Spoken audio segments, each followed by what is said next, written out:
obviously I'm super excited to have our speakers today. I'm sorry I'm not there in person either. You guys know why. I would be if I could. But I'm even more sorry that we don't have our speakers in person. I'm nevertheless very excited that they're here today to talk about some very important issues. Dr. Datta is an assistant professor at NYU Langone. She's a med ed enthusiast, and she plays a big role in the medical student and rotator education in their emergency department. She's also the GME diversity leader for their institution. And when she's not doing all of these wonderful things, she is a full-time mother to two beautiful children. Most importantly, she's a product of Stony Brook School of Medicine, and she also did her residency here at Stony Brook as well, and she considers herself a sea wolf at heart. Dr. Milne is a physician at the South Huron Hospital in Ontario, Ontario, Canada. He's been doing med research for over 35 years. He works clinically as an adjunct professor at the Schulich School of Medicine. He also teaches evidence-based medicine, epidemiology, and biostats at Western University in London, Ontario. He's the creator of the Skeptics Guide to Emergency Medicine, a senior editor of Academic Emergency Medicine, and he's on faculty for MRAP. So he's definitely around. He's a champion of gender equality in emergency medicine on various social media platforms. And then when he's not doing all of those things, he's also a father of three. So thank you so much to both of you for being here. I know this has been a long time in the making. Well, thank you very much for inviting us to present at Stony Brook Grand Rounds. You'll see the first slide is our conflict of interest slide. I have no conflicts of interest to disclose. And my conflicts are there, and I think they've been said. The only thing is I do have a patent on a pediatric resuscitation device. Right. And all the slides that we present to you today will be available on FOAMed after the presentation with references for all the claims that we're going to make. Yeah, and if you have any questions after our last slide, we'll have our email addresses, and we'd be happy to answer any questions that you may have about our presentation today. But let's get rolling. Here's our title slide. The title of our talk is From Evidence-Based Medicine, that's EBM, to Feminist-Based Medicine, or FBM, Gender Equity in the House of Medicine. This will be an evidence-based talk on scientific misogyny and other gender equity issues in academic emergency medicine. So you're probably wondering, what the hell is a middle-aged man, a white guy, heterosexual, cisgender male, atheist nerd giving a talk on gender equity in the House of Medicine? That's a reasonable question to have. I mean, shouldn't it be a female or non-binary person of color or faith? Isn't that ironic? Don't you think? I think it's a little too ironic. I really do think. I guess you can call it ironic that you're giving this talk, Ken, but let me share my take on it. The first time I heard you speaking was at a Feminine conference a couple of years ago. It was a conference for females in emergency medicine, so it kind of made sense that you'd be one of only 3 other male speakers at this conference. And so when I heard you speak and give this talk, I didn't think, why is this white male physician giving a talk on gender inequity? I thought, wow, look at this guy using high quality evidence to bring down the patriarchy. I was blown away. Peter Parker's Uncle Ben said, with great power comes great responsibility. And I'm so thankful that you use your power and privilege to be such a strong ally and advocate for this cause. Oh, that's very kind of you to say. And by referencing Peter Parker and Uncle Ben from Spider-Man, you have just revealed to the audience that you are a nerd too, because I'm an uber nerd.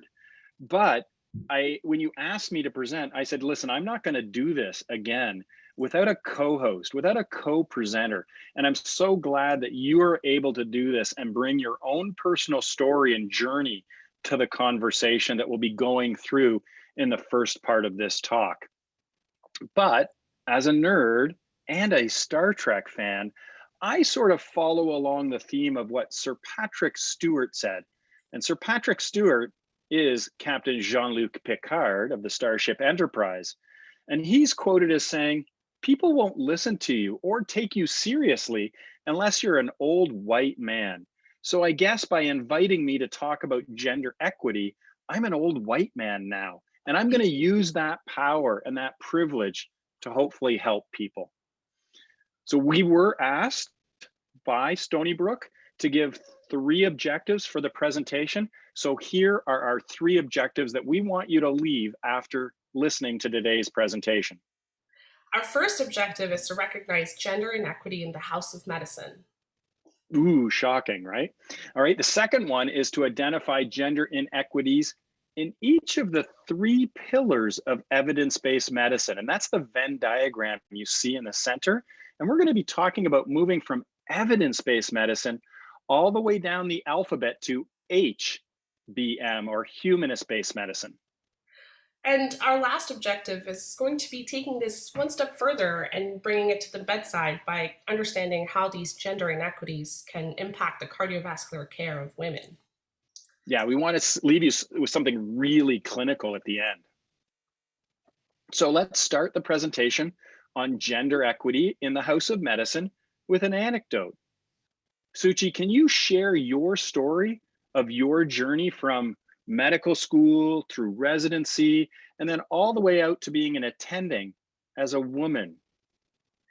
Thank you for asking, Ken. I would love to share my story with you. My journey started at none other than the Renaissance School of Medicine, which back in my day was known as Stony Brook School of Medicine. And it's actually here where I met my now husband, Neil. And if you were wondering what he looked like, that's a picture of him right there, slumped up against the door to the medical school on our first day of classes. Now, were you treated the same through medical school, or was there a difference because of your genders?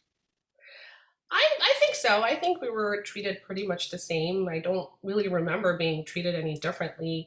I just remember both of us working really hard and being really happy when it was finally over. We actually stood next to each other at our medical school graduation and read the Hippocratic Oath from the same piece of paper. He'd forgotten his copy, and mine was the only one that was available. Of course, he forgot his copy. All right, well, you both matched to the same EM residency program. Did you plan that in advance? I don't know if you're going to believe me when I say this, but it was actually completely unplanned and unintentional. Neil was mostly in the friend zone up until about halfway through our emergency medicine training. And we got married during the last year of residency, and shortly thereafter, we signed our first contract as attending physicians at a community site in Maryland. Hey, and don't undersell it. It wasn't just a community site, it was a critical access hospital. And if anybody knows me, you know that I've been working for over 25 years in a rural community hospital. So when I saw this, I went, ah, she went rural. She went to a critical access hospital. That's right. Our first job out of residency was at a critical access hospital in a community that had low healthcare literacy and poor access to primary care. So what happened was that we saw just an incredible amount of pathology there. It was a tough place to work, very resource deprived and often frustrating and exhausting. But Neil and I learned a lot and really got to develop ourselves as EM physicians while working there. It's amazing how much you can learn in a resource low place, because you've got to use this resource a lot more when you're in those places without a lot of resources. But I'm interested, I mean, you talked about medical school and not really noticing a big deal with regards to gender. I mean, both you and your husband are attending the same medical school and residency. How about when you started practice? Did you notice any gender inequity at that point? So yeah, this is kind of where my story starts to get a little juicy and interesting. In terms of compensation and promotion, initially, Neil and I both seemed to be progressing nicely at our new job. But everything changed about a year into it, right when right when I got pregnant. It's amazing. Pregnancy can change things pretty significantly. So, what specific impact did being pregnant have you on as being an EM attending physician at a critical care hospital? So, about 8 months into my pregnancy, when I was waddling around the ER, intubating patients and putting in central lines, I started making markedly less money than my husband. And knowing you probably won't be too surprised, but probably a little upset that that happened, right? And you're probably wondering why. Well, a significant part of our compensation at that time was based on our productivity. In the US, we call this RVU based compensation. I was expected to see just as many patients an hour as my non pregnant counterparts. And I just couldn't, not without causing a significant amount of physical stress, especially towards the end of my third trimester. So I decided that I would make less money instead of potentially harming my pregnancy. You know, it must have been very difficult working pregnant. I've found that it's very difficult as I get older working night shifts. And since you had to do the same number of shifts and things were spread out equally in your group, what was it like to be pregnant and having to do overnight work? I'll be honest with you, Ken, it really wasn't that much fun. For starters, our commute to work was about an hour each way, which came with its own set of difficulties and discomforts. But getting back to what you were saying about night shift, my scheduler at that time, who was an older female in her mid 60s, who didn't work any overnight shifts herself because, well, she was in her mid 60s, had decided that I needed to work my quote fair share of evenings and overnights throughout the entirety of my pregnancy. I was lucky because I had my husband there and he swapped into as many of these not so nice shifts as he could, but I still did have to go in for that occasional overnight shift. I remember being 9 months pregnant, going in for an overnight shift, which was a time when our department went down to single coverage, and thinking to myself, what would happen if I went into labor right now? Who was going to code that cardiac arrest if I was busy delivering my baby? Somehow, this thought didn't occur to my scheduler. Well, night shifts are tough. And again, I can't imagine doing them pregnant. I find it difficult enough doing them as a 50-something-year-old man, but being pregnant on top of that. And again, like you said, single coverage. I mean, somebody codes while you're having contractions. You did mention, though, that you had this commute back and forth over an hour each way. I'm Canadian, and so I know what it's like to drive in winter. How was it like for you to commute through some rural winter roads while pregnant? So, oh my God, do I have a story for you? But before I get started, I just want you to know that everyone's okay at the end of this story, so you can relax. Remember how I told you about those not so nice, crummy shifts that my husband would swap into for me? Well, it was during one of these rated shifts in the dead of winter that my husband got into a bad car accident coming home from work. His car was totaled and completely non functional. He was stranded on the side of the road in the middle of nowhere and without any heat. The roads were so icy that it was hours before a tow truck could get to him and bring him home. If I didn't have him to swap those shifts with me, that would have been me in the car accident instead. And I don't know if I would have had the same ending to share with you. Wow, that must have been pretty scary to think of those things. But I'm glad you gave the trigger warning that no one was hurt and that Neil was fine. I mean, cars can be replaced, but your BFF can't necessarily be replaced. You didn't deliver in the middle of the night while on shift, so I hope the delivery went well, and then you got to sit back and relax a little and enjoy your paid maternity leave. Your Canadian naivety is hilarious, Ken. Paid maternity leave? Not quite. Actually, not at all. My maternity leave was 100% unpaid. I had to fight just to keep my benefits, which were $250 a month. Beyond this, my maternity benefit was basically the ability to take 12 weeks of unpaid leave through the Family and Medical Leave Act, or FMLA. I wasn't ready to come back after 12 weeks of maternity leave, but my scheduler wouldn't have it. Remember her, the female in her mid 60s? She reminded me that back in her day, she got 2 weeks off after delivering her baby, and then it was straight back to work. So tough luck, Buttercup. Time to get back to the grind so that your colleagues can take Memorial Day weekend off.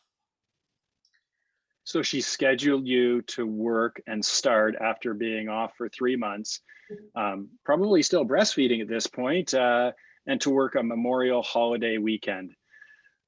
Sorry to hear about your unpaid mat leave and that you had to jump back right in, but they must have at least accommodated you to be able to pump while on shift. Well, you would think so, but it was actually quite the opposite. I went back to work reluctantly because I was very worried that I wouldn't be able to produce enough breast milk to feed my daughter. And my fears seemed to materialize when my milk supply took a huge hit from the stress of the ER and the complete lack of a supportive environment. The single lactation room for the whole hospital was located an entire floor away from the ED. My boss was supportive though and did let me use his office to pump, but otherwise, the general feeling was that breastfeeding was a luxurious choice that I was making, which I find ridiculous because how is feeding my child an option? There were so many sighs and eye rolls that followed. I'll be right back. I have to go pump every time I said it. Well, how did the need to go and pump affect your income? Because you were on this RVU system. Right. So a huge chunk of money just started to disappear from my paychecks. The company that I was working for was charging me for taking the time to pump instead of seeing patients. Again, I was being held to the same productivity standards as my non lactating counterparts. Well, you must have gotten very tired because it's exhausting to be pumping and breastfeeding, but you also must have been very frustrated to have to go to work to generate income, to pay for someone else to provide childcare, only to have your pay docked for the times that you were going off and pumping. Yes, it was very frustrating. Here I was working harder, seeing patients and pumping, only to make less money than my husband and other non-lactating colleagues. And all this because I have the biological ability to bear children and generate nourishment for them, whereas my male colleagues don't. But, from a HR standpoint, this should not have been shocking to your employer. Shouldn't they have been able to anticipate that women get pregnant and women may be pumping and breastfeeding? You would think so, but no, they weren't. Ironically, we had been spared these productivity measures during the first 6 months of our jobs because it was expected that we would struggle as new graduates and employees. But the same consideration was not made for me while I was pregnant or lactating. Well, I do know that you left the critical care access hospital. Was there a final straw that broke the proverbial back to say, listen, we're out of here, we're going back to the city? I guess you can call it that. At the end of our third year, my husband got offered partnership status with the company.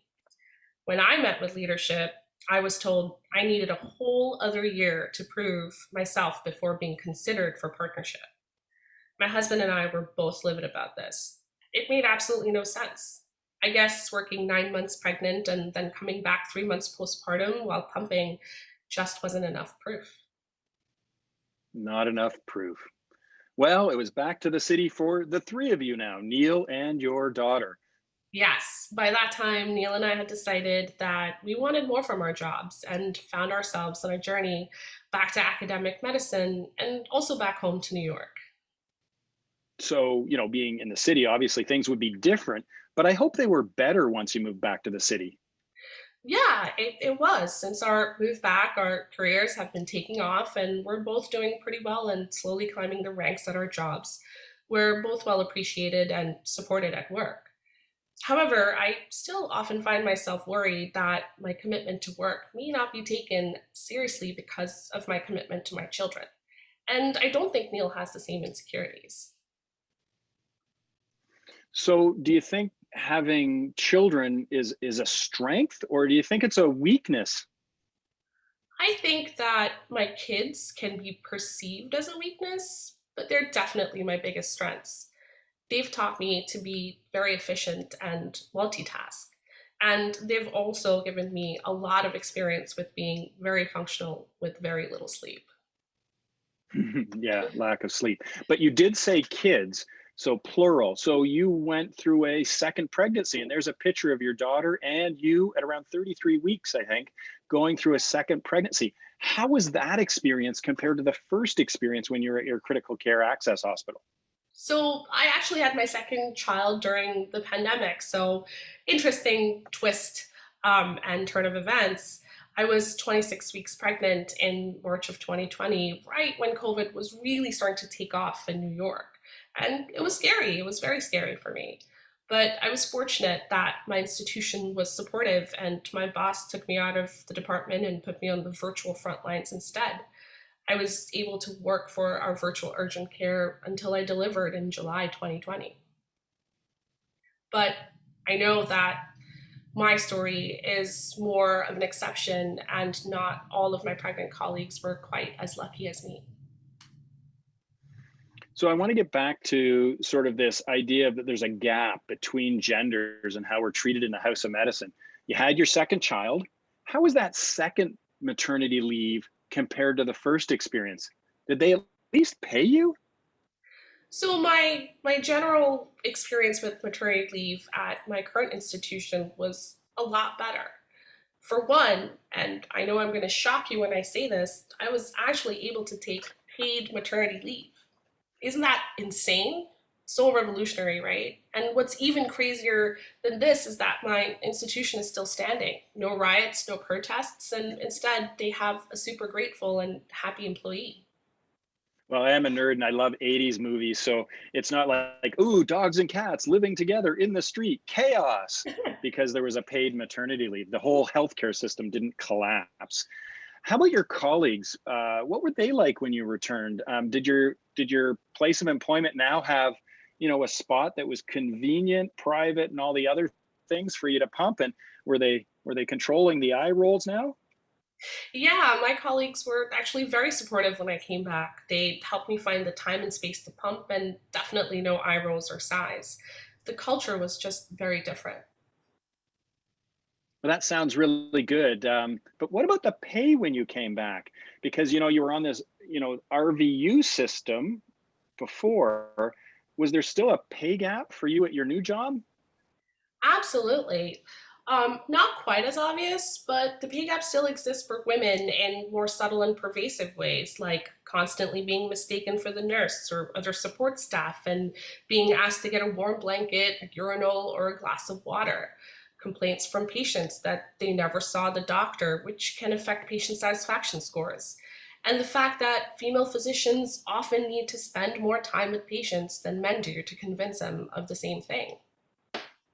Well, when you're working in a system that's trying to optimize efficiencies, these things must have slowed you down by being constantly, mistaken for the nurse or asked to get, a warm blanket compared to your male counterparts.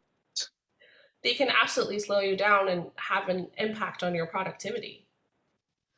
Well, your story is not unique. I must admit, I've heard many of my female colleagues tell me how they are regularly mistaken for a nurse multiple times on the same shift, despite they'll be wearing a badge that says they're a doctor. They'll have this white coat, this symbol of medicine with their name embroidered saying that they're the physician. They introduce themselves as the physician to the patient, and the patient still doesn't think that they've seen the doctor. Suchi, do you know how many times that I've been mistaken for the nurse? Probably zero. Well, I would like to say it was a nice round number, zero, but one time in 26 years, I was mistaken for a nurse when I went and got a warm blanket. But look at this picture that I've got up and think of your own biases. Who are the doctors in this picture and who are the nurses? And how would you be able to tell? It used to be easy, right? The doctor was a white man and everyone else was not.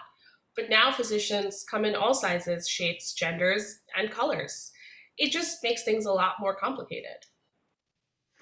Well, thank you for sharing your personal experience on gender equity in the House of Medicine. Is there anything else that you'd like to say about this issue before we move on to the next section? You know, Neil and I took our first steps as physicians together, side by side, on that graduation stage that I told you about. We're both capable and compassionate physicians, good friends, amazing partners, and supportive parents. And yet, at one point in our journey through medicine together, I've had to work harder than my husband to make less money. I find that whereas my husband can just walk into a room and be recognized and accepted as the doctor, I've had to do a lot more to prove my qualifications to my patient. Well, that must be a constant and daily frustrating experience, not just by you, but by other women that really don't come into play if you're a man. It is very frustrating, but I have to be careful and modulate my emotions more than my husband because it's a lot more likely that I will be perceived as emotional, weak, or threatening, and sometimes all three. Well, I appreciate you sharing your story, like I said, and I'm certainly not going to invalidate any of your own personal experience, but I am the evidence based medicine guy, right? And this is an anecdote, and an anecdote doesn't make it wrong, doesn't make it not true, and should be considered as hypothesis generating. But Dr. Data, I need more data. Absolutely. I think it's only fair that the audience would want more evidence that there is gender inequity in the House of Medicine. Even if a bunch of other women came forward and shared a story that was similar to mine, the plural of anecdote is definitely not data.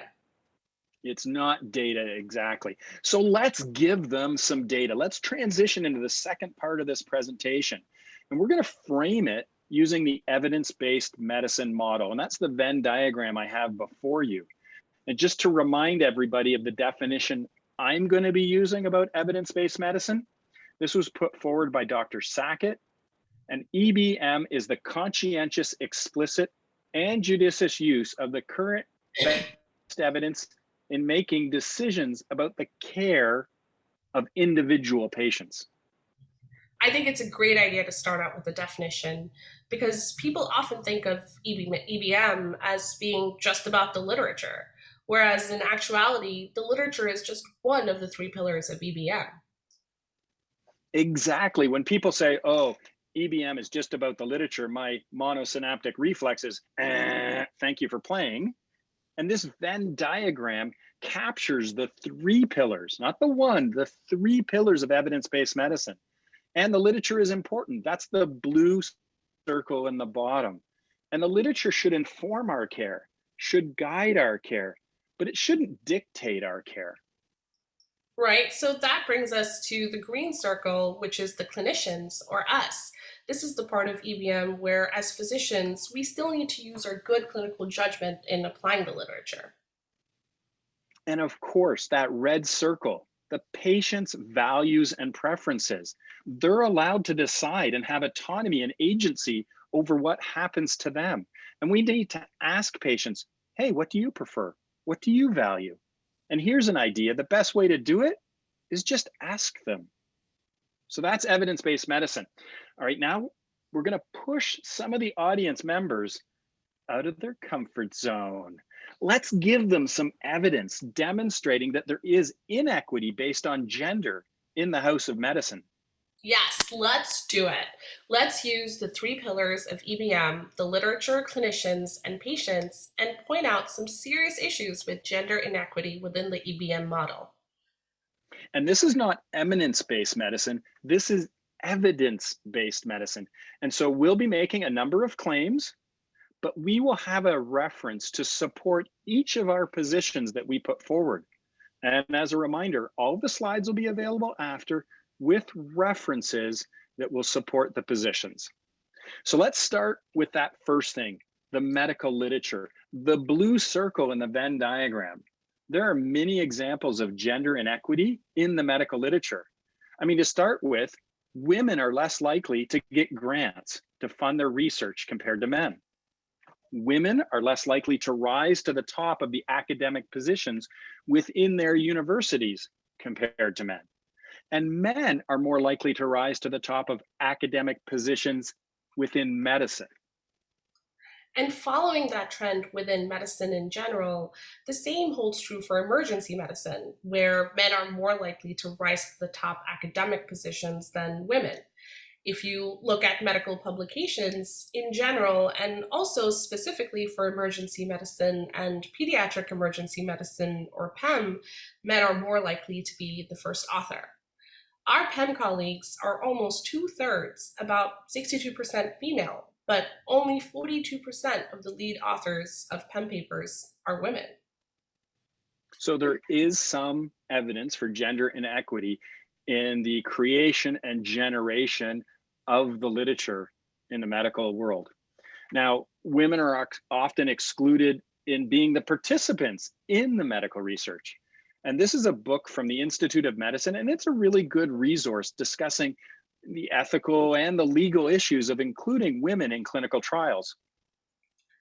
The most egregious example that we found where studies have excluded women from research was a study that looked at the association between various factors and uterine cancer.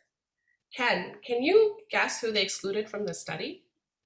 Well, I'm thinking if they were studying uterine cancer, a good group to exclude would be men. You're close, but not quite. It was actually women. Wow. I mean, we do know that there's a vas deferens between men and women, so that's just crazy. All right, we need to ensure that women are getting equal access to grant money so they can ask the questions that are important to women and then create the medical literature that informs the care of women. This will also lead to more women being the first author on medical publications. We need to include women as participants in medical research instead of just excluding them and extrapolating from male subjects. That's just bad science. Well, the second pillar of evidence-based medicine is that green circle in the Venn diagram, and that's the clinician. And there have been many examples of gender inequity in that second pillar. I mean, we've talked about it. Men have historically been the physician in the room. When I walk into the room, people don't go, hey, there's the nurse, right? They automatically have this bias to think that I'm the doctor. Well, women have historically been mistaken for the nurse when they walk in the room. And given this historical perception and bias, it's not totally unsurprising that men are more likely to rise to the top leadership positions within the hospital. Women make up 50% of medical students, and sometimes more, and 80% of the healthcare workforce. And yet, when you look at leadership, women make up only 3% of healthcare CEOs, 3% of CMOs, 6% of department chairs, and 9% of division chiefs. That's just really depressing. Yeah, especially when they make up the majority of the frontline healthcare workforce in a hospital. And women are now more than 50% actually of medical school graduates. So having them end up in the single percentages of leadership positions, because we know that lots of CEOs are clinicians, lots of CMOs are, of course, clinicians, and then department chairs and division chiefs. So they're not seeing that that majority translate into leadership position. So I want to ask you, Ken, why do men make more money in general? Oh, that's simple. You know, men choose higher paying careers like being a doctor, an engineer, a lawyer, or a CEO. That's right, and I forgot. Women tend to choose lower paying jobs like female doctor, female engineer, female lawyer, or female CEO. And I hope everybody's sarcasm alarm went off there. Whoop, whoop, whoop, and recognized that we were trying to make a point. All right, let's dig into that pay difference though between genders, because that's something that we can quantify in the House of Medicine. And being the EBM guy, I want you to bring some evidence to the table so that I can accept the claim that there is a gap, that there is a difference, that male physicians do get paid more than their female colleagues. You got it, Ken. I know that you're the EBM guy, so I brought my numbers with me today. So let's look at the US. In terms of US dollars, male physicians get paid $20,000 more a year than female physicians in medicine in general. They get paid $17,000 more per year in academic medicine and $12,000 more per year in academic emergency medicine. I And keep so thinking that of what I would do with all that extra money. Yeah, and they control for that, right? When they do these studies, they try to control because they're observational studies and things that are self-reported. So they try to control for differences in practice and stuff. But I know that both you and Neil are working as academic emergency medicine physicians. So he's making $12,000 more per year than you for doing the same job. But you know what? This is not a unique problem to the United States. I don't want to bash up on the United States. I recognize I am giving grand rounds. It's Stony Brook. So here's a Canadian study that was just published last month. And it looks at Canadian physician pay. So now this will be in Canadian dollars, not US dollars. So these are loonies and toonies. That's what we call our singles and $2 here. So loonies and toonies. And they looked at over 31,000 physicians in my home province of Ontario. So it's a big study looking at basically all the pay for all the physicians that work in our socialized healthcare system. And what the study found was that women earned 33% less annually and 23% less daily than their male counterparts. After adjusting for various factors like specialty, practice characteristics, and rural versus urban setting, the study found that female physicians earned 14% less than male physicians. And again, that's not a unique number. It's usually in the double digits when you look at this. There's a similar pay gap that's been reported in the United Kingdom for hospitalist based doctors, and that number was 17% difference. So you might be asking yourself now, hey, Ken, what can be done about this gender pay gap? Well, Michelle Cohen and Tara Kieran wrote an article called Closing the Gender Pay Gap in Canadian Medicine. And I would encourage people to read the article. It defines the problem and dispels some of the myths. So, real quick, let's go through and answer 5 questions about this issue. No First of problem. all, Five's my five favorite number questions. because I can count to it in one hand. So that's great. Okay, perfect. So, first question is the gender pay gap real? Yes, all of it. And if you're a Star Wars fan, you know where that quote comes from. But yes, the gender pay gap is real. And is the pay gap there because women just work less or are less efficient than men? And the answer to that is no.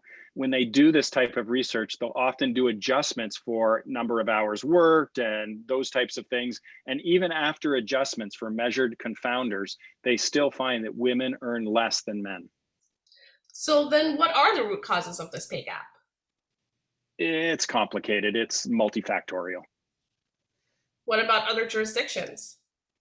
Well, I did mention, so it's not unique to the United States. It's taking place in Canada. We've got data from the UK.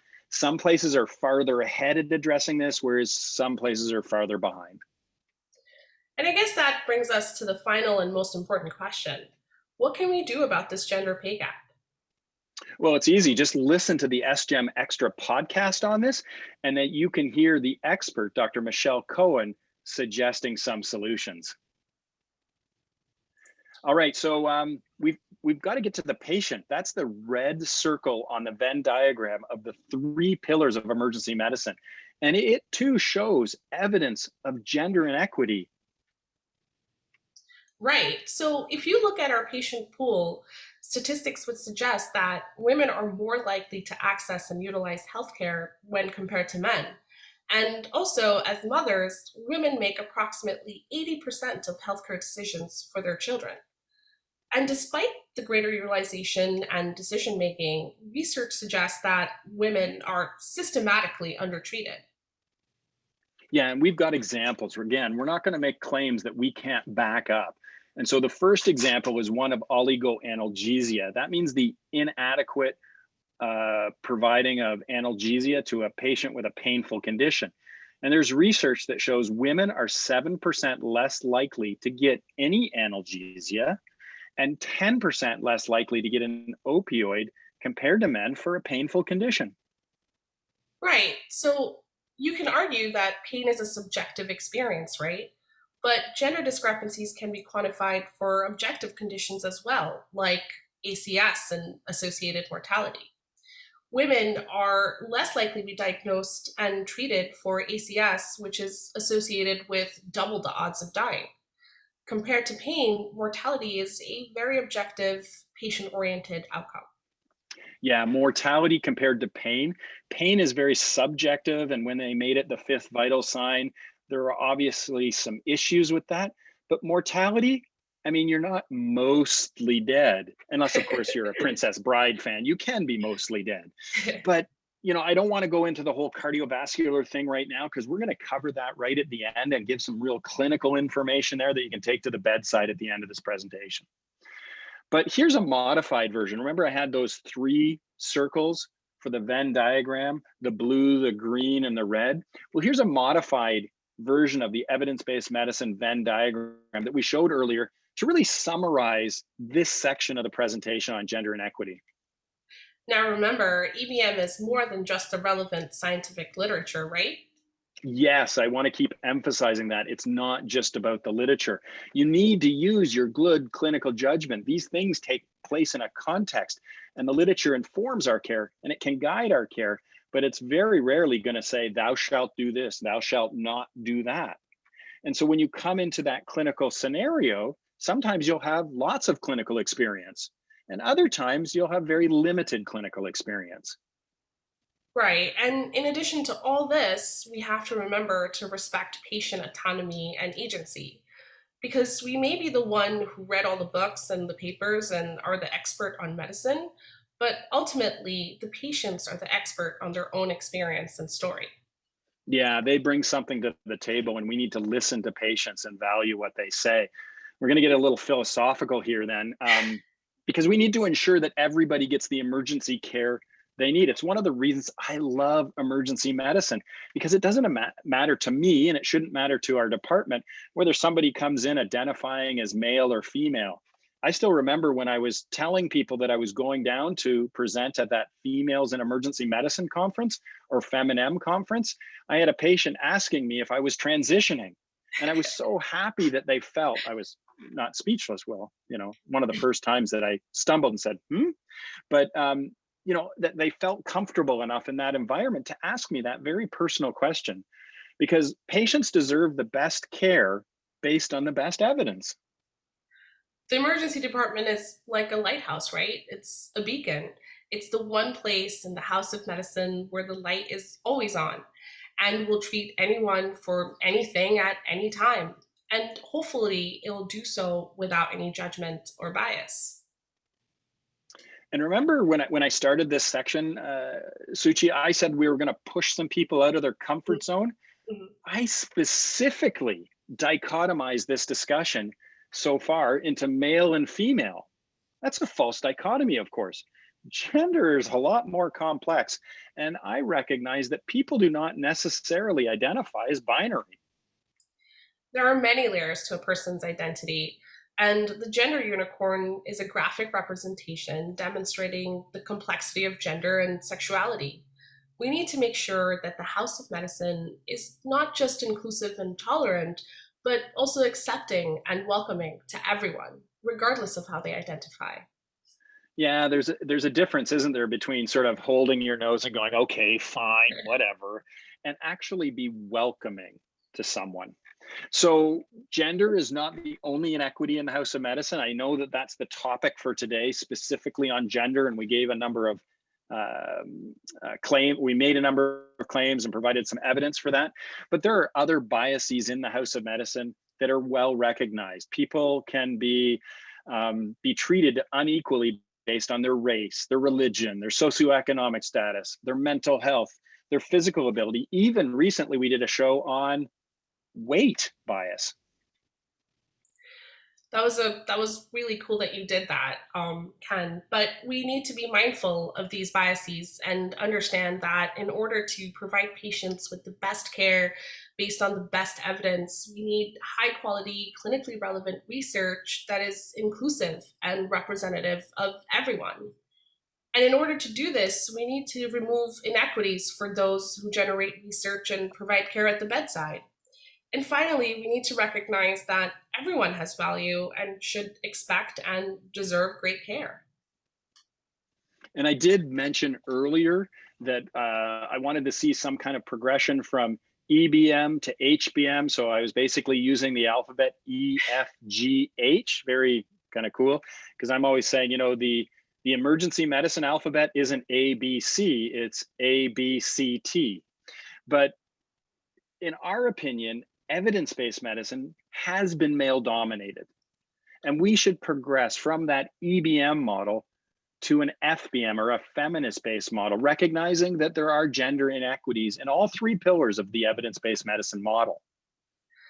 But this male-female dichotomy is a false dichotomy, right? So the next step would be to be gender-based medicine, or GBM, a more inclusive concept no matter how you identify, and ultimately to humanist-based medicine, or HBM, because after all, there's only one race, the human race.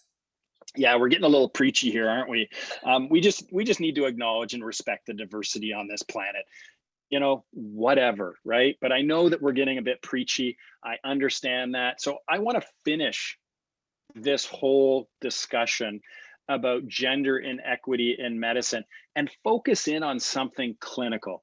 And at the beginning, we mentioned cardiovascular care, and gender biases can have a real impact on the care of these patients. So this section is going to be something that you can take to your very next shift and apply and improve your care. That's right. And I love that we talk about cardiovascular medicine because as EM physicians, we treat patients who come in for possible ACS on a regular basis. Cardiovascular disease is the leading cause of morbidity and mortality in both men and women. However, it's been reported that a greater proportion of women die from sudden cardiac death when compared to men, about 52% women versus 42% men. Yeah, so there's a 10% absolute delta in there of the proportion of women who die from sudden cardiac death. So I thought by focusing in on cardiovascular disease, this is something, who hasn't done a shift where they saw someone with chest pain? I mean, it's this is emergency medicine, seeing people with chest pain. But I really think we need to unpack some of the data around cardiovascular disease. And a good place to start would be just talking about risk factors, because we risk stratify people as they come in. And most of us will be familiar with the Framingham data. This is the traditional cardiovascular risk factors. Oh, do you have high blood pressure? Do you have diabetes? What's your cholesterol? Are you a smoker? Do you have any family history? We know this data, and this data was used to create something called the Framingham Risk Score. But not every patient fits nicely into the same box, right? And unfortunately, the FRS fails to capture certain factors that are either specific to or relatively more specific to women. And as a result, the FRS often underestimates ischemic heart disease in women. Yeah, so what I did was I got an infographic from the Lancet. They had a great paper out recently. And of course, I'll provide that link. And it highlights the well-established risk factors that we were just talking about: hypertension, diabetes, dyslipidemia, but also things like obesity and diet. They have that on this infographic here. And it also lists more sex-specific risk factors that we don't necessarily think about often when assessing for ACS risk. Things like premature menopause, pregnancy issues like gestational diabetes, hypertension, preterm delivery, hormone replacement therapy, or polycystic ovarian syndrome. I know I wasn't trained to think about these things deliberately. Yeah, I know, and I'm glad you jumped in there and said that, because I was going to say that I had traditionally not thought, oh, did you have preeclampsia? Did you have gestational diabetes? If I had a woman in her 50s coming in talking about, oh, I've got chest discomfort, or I've got some heaviness, or I'm just short of breath, or something like that, I wasn't going, oh, so did you have gestational diabetes? That didn't come into my risk stratification. So this was really important to me. But there are risk factors that are more common in women, such as autoimmune diseases. People with systemic lupus erythematosus or rheumatoid arthritis, they are much more common in women. I think it's something like 10 to 1. And they're more likely to have those conditions, and they translate into a higher cardiovascular risk score. Even radiation for the treatment of breast cancer can increase your cardiovascular risk. Right. And then there are the more under-recognized risk factors, things like abuse and intimate partner violence, socioeconomic deprivation, poor health literacy, and other environmental factors that can act as barriers to appropriate and regular care and increase a patient's risk. So those are the risk factors. Suchi, how about when women come into the emergency department and they actually get diagnosed with cardiovascular disease? When we look back, do women present differently? Because I've heard that said before that, oh, well, women present differently than men. They don't always come in clutching their chest and with Levine's sign. Right. So that's an interesting question. It turns out that most male and female patients with MIs will still present with that classic chest pain. But women are more likely to have atypical presentations when compared to men. And these atypical symptoms can be more vague and include shortness of breath, weakness, and fatigue. And these differences in presentation are thought to contribute to delays in diagnosis. And this infographic that I got from another paper shows how women can have different presentations, even depending on where they are with regards to menopause. So in premenopause, they can present a certain way, and postmenopausal, they can present another way. What I've learned from this is now instead of asking patients, do you have chest pain? I say, do you have chest discomfort?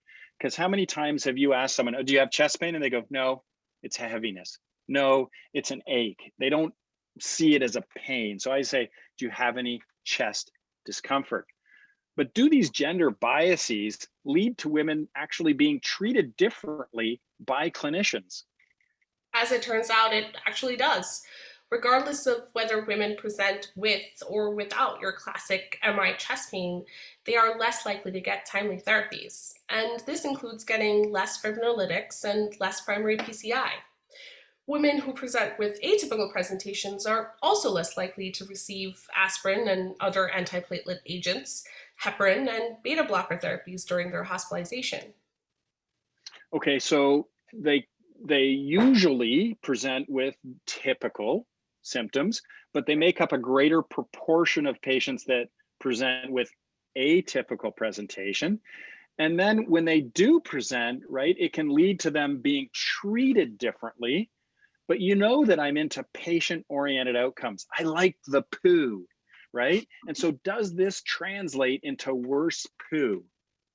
Unfortunately, yes, it does. It does translate to worse outcomes. A study by Kanto that was published in JAMA in 2012 collected data from the National Registry of Myocardial Infarction. This registry included more than 1 million patients, with almost half being women. And the study showed that women have a 4% absolute higher in hospital mortality after presenting with ACS when compared to men. I know you can do fast math, Ken. What's that number needed to treat? 4%, 100 divided by 4, you told me there'd be no math, 25. Okay. But we do need to not overinterpret this literature because that was an observational study based on registry data. So this is an association. So there's a 4% absolute difference that is associated with gender for in-hospital mortality after someone presents with ACS. All right, so we're not doing a good job of diagnosing women or treating women with cardiovascular disease, but we don't even know what the best treatment strategies are for women. And this is because they are systematically excluded from trials. You can read the methods section, which is the best section, from my perspective, the best section of any papers. Oh, the methods, love the methods, right? It's so good. That's where the gold is, Jerry, the gold, I tell you. But how many times have we read it? And they'll say, okay, this is a study on cardiovascular disease, and they'll exclude X, Y, and Z or sort of things. And then they'll say, and pregnant women, women that could be pregnant, or women that are lactating. Boom, they just start excluding women. What can be done about this? It's actually quite simple. We can start by just including more women in clinical trials. And we can also raise awareness amongst women about cardiovascular disease and educate clinicians more deliberately about the differences in presentations and the possible biases that they may have. And again, this is another infographic from the really, really good paper put out by the Lancet talking about this. And they list 4 strategies. It's one short of my favorite number of 5, but they do list 4 strategies to increase the proportion of women in cardiovascular trials. Can you just highlight what those 4 strategies are? Sure. Number one, be inclusive. Number two, meet women where they are. Number three, remove barriers. And number four, exchange knowledge. Knowledge exchange, yes, knowledge translation. Okay, so to summarize this final section that we have on cardiovascular disease in women, here are some concerning numbers from another one of these Lancet infographics. More than a third, or 35%, of all deaths in women worldwide are caused by cardiovascular disease. 275, and I got to do this, million, with my pinky beside my mouth, 275 million women are diagnosed with cardiovascular disease based on 2019 data, and almost 9 million of those women died. Wow, those are concerning and sad numbers indeed, especially if you're a woman or you care about a woman, which is probably most of us. And it points to the fact that cardiovascular disease in women is understudied and women are underrepresented in clinical trials.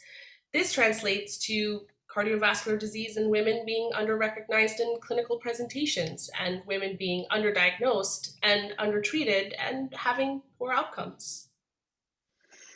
Okay, Suchi, let's circle back here, right? We had these 3 objectives at the beginning of our presentation, and I want to see, did we meet those objectives? And so let's run through those 3 objectives that we had. Now, the first one is, if you're an old white doctor like me, hopefully now you recognize, if you didn't already a priori, that there are some gender inequities in the House of Medicine. And I hope that by sharing my story and journey, it provided a personal context and put a face to the issue. Yeah, people aren't necessarily convinced by data, but I am data driven in my clinical decisions. But it is nice to start with a narrative, a journey, to meet someone like you to say, hey, I've worked with her. I know what she's like. Yeah, that must have been hard. Not being able to breastfeed, not being able to pump, having to run out to the parking lot and sit in a car or down to some other place in the hospital. I have a good friend named Dr. Connie LeBlanc, and we were at a conference once, and the issue of breastfeeding came up, and she was running the conference for the Canadian Association of Emergency Medicine. And this tweet, I think, got the most hits and views from the whole conference. And her tweet was, you know where you can breastfeed? Anywhere you have breasts. And it just went over really well at this medical conference. But the second, objective that we had was that we wanted the people to appreciate that there is systemic gender inequities in each of the 3 pillars of evidence-based medicine. Yes, and we should continue to be working towards a humanist based medicine model that is inclusive of everyone. And then the final thing, we really focused in there at the last part, looking at cardiovascular disease and saying, okay, well, it's one thing to say, people have biases, there's some inequities, somebody's making, so many $1,000s less. But how about when it comes to patient impact? Can this have a serious impact in our clinical management of something that is considered our bread and butter? Somebody coming in with chest discomfort that ultimately rules in for ACS. That's right. And the example that we use was a very tangible one, that women with cardiovascular disease were underdiagnosed, undertreated, and had worse outcomes when compared to men. Well, I guess we'll find out in the Q&A if we met these objectives and if people are willing to accept, because everyone will have different levels of evidence that they will to accept a claim, and I appreciate that. I certainly have come to the point where it's a tipping point where I accept the claim that there are gender inequities and that we should be doing something about it in the House of Medicine. But other people may feel differently, and I'm happy to talk about that. And in giving that sort of information, our last slide is here. First of all, thank you very much. Obviously, your department Your institution, Stony Brook, this Renaissance School of Medicine, must care about this issue. If they didn't, they wouldn't have invited me, and I wouldn't have reached out to you and said, do it with me, do it with me. I want to do this with someone, as opposed to me doing it by myself. And remember that you need to be skeptical of anything you learn. Yeah, even if you heard it from us. And that's our disclaimer at the end. You don't have to believe us just because we said so. Go and look at the literature, read the references, reflect on your personal experiences and your clinical judgment. And then if you want, our emails are right there. And if you don't feel comfortable asking or sharing some information about your experience with this, or don't want to do it in this open forum, which we're of course happy to accept any questions, please consider sending us an email, and I'm happy to have a conversation with people at any time. Sit down, have a cup of coffee, break some bread, and talk about this issue.